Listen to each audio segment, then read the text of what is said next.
Quiero dar la bienvenida a Fausto Espotorno. Gracias por estar, Fausto. ¿Qué tal? Gracias a ustedes. Recién hacías algún cálculo, tenías algunos números respecto a la vacunación, la actividad económica. Sí, a ver, básicamente lo que hoy sabemos los estudios sobre el COVID es que cuando uno empieza a cerrar la economía o cerrar el movimiento para contener los contagios, en realidad no contiene los contagios, simplemente los dispersa a través del tiempo, ¿no? O los difiere. Los difiere, digamos. Ninguno de los casos de stay at home, que le dicen quédense en su casa, han logrado bajar la cantidad de casos. Lo vimos en Argentina, pero sí lo postergaste. Entonces, sirven si tenés algún problema en los hospitales, si tenés exceso. Postergar o digamos, diferir la curva, ¿no? Diferir la curva, pero claro, no solucionás el coronavirus. Para solucionar el tema del coronavirus tenés que tener las vacunas, básicamente. Claro. Es lo único que sabemos.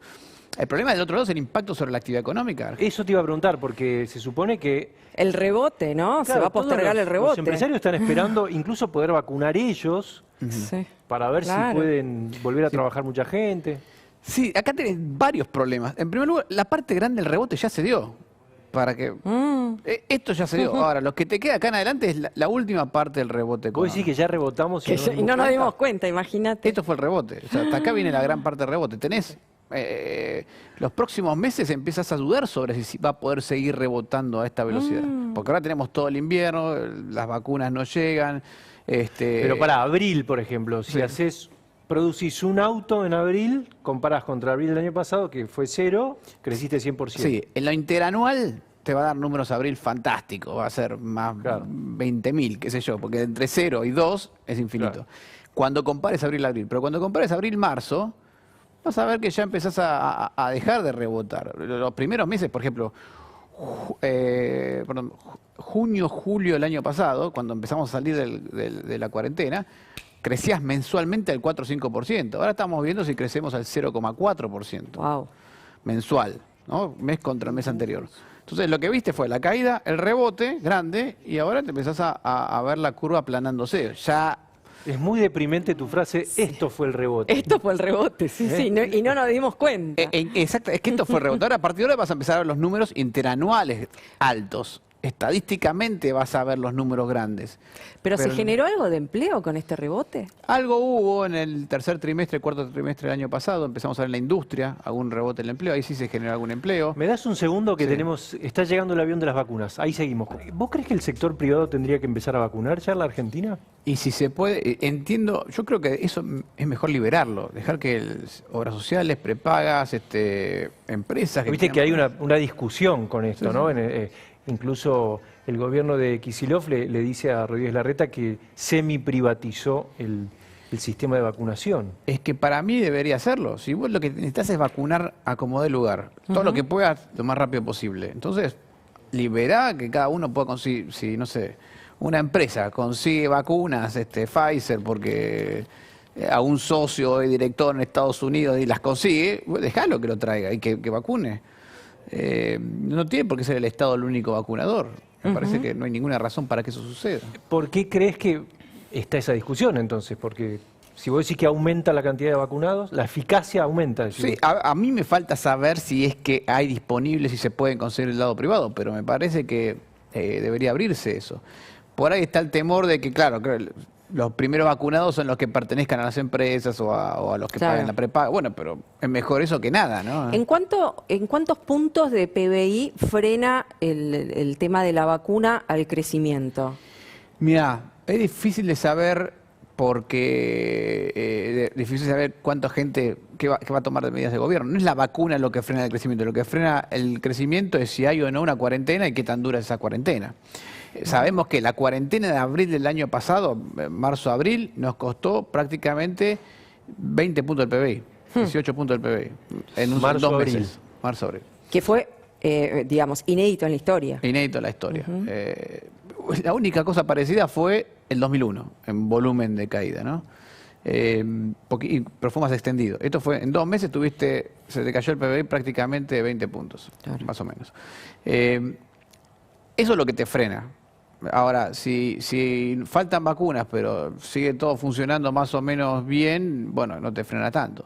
Lo que pasa es que sí puede pasar lo siguiente, y esta es la parte más difícil de medir, es Poner que el gobierno no pone ninguna medida de cuarentena, simplemente le pide a la ciudadanía que sea responsable con eso. Entonces las empresas, ¿qué es lo que suelen hacer? Si vos tenías 3 turnos de trabajadores, por ahí divides esos 3 turnos en 6 turnos. ¿Por qué haces eso? Más cortitos. Claro. Porque si se te contagia uno de un turno, para no parar todo el turno, por lo menos que te quede medio turno. Por eso las empresas dicen que incrementa el costo laboral, no tener muchísimo. vacuna, ¿no? Y productivo, porque si yo necesito 10 trabajadores, ponerle en un turno para producir lo que producía, y ahora decido dividir ese turno en dos de 5, y que produzcan la mitad, esos 5 que van a estar parados no van a producir lo mismo que producían los 10. Entonces se me cae la producción, la productividad del trabajador. Lo dividimos en 2 de 5 porque si me enferma uno, saco 5 y no tengo que sacar 10, no tengo que eliminar todo el turno.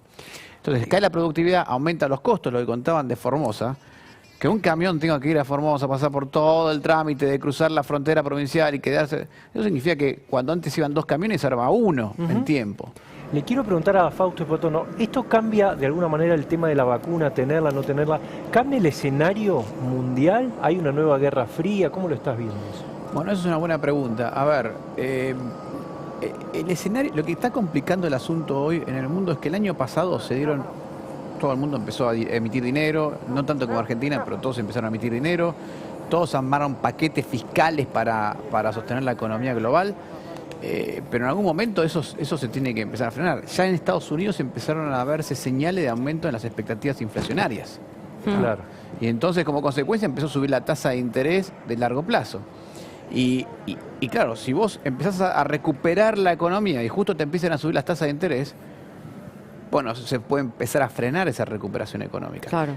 El S&P 500, si uno lo mira, el S&P 500 es el índice bursátil de Estados Unidos más importante.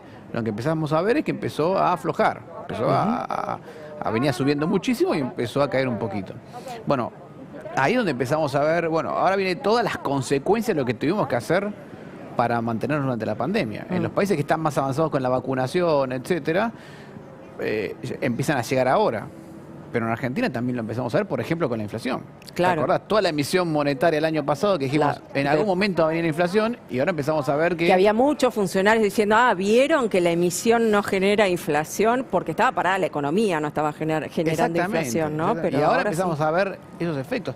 No solamente porque estaba parada la economía, sino que cuando la gente tiene miedo, lo que hace es aumenta la cantidad de billetes que tiene. Yo te quería preguntar, no me quiero ir del tema de la vacunación. ¿Sirve ser un país rico para conseguirla o es una cuestión de gestión? Si vos te adelantás, como decíamos que hizo Chile. Bueno, las dos cosas son, si no sos un país desarrollado que produce las vacunas, la única que te queda es adelantarte y tener una muy buena negociación y sentarte a negociar con los laboratorios.